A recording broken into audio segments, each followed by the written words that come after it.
in a way, affect your performance? How did it affect the performance? Yeah, for the casting of Zach, I don't know if that's something. Well, we're still figuring that out. I remember Rachel had a conversation with me, and she said, Sam, when we perform in 3D, should I not gesticulate like I would in a 2D picture? And I said, I have no idea. But But I did 3D acting. you did? Didn't you? Poking Bill things did at the 3D camera? acting. I didn't even know.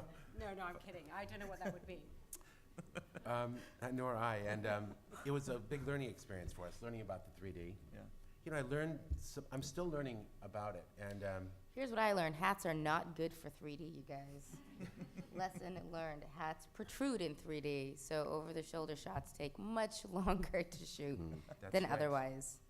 You don't want something breaking the frame in the foreground that's really out of focus and prominent, because it causes, actually it spoils the concept of dimension, to have something that's way too foreground when you really want to be focused on a mid-ground plane.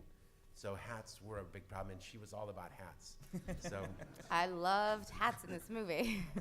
but I learned there's so many interesting things, like, just like the lens is a tool, and obviously we know if we want to create a dominant image of some strong character, we sometimes use a wider angle lens and put it down low, create a feeling of, looming over the camera.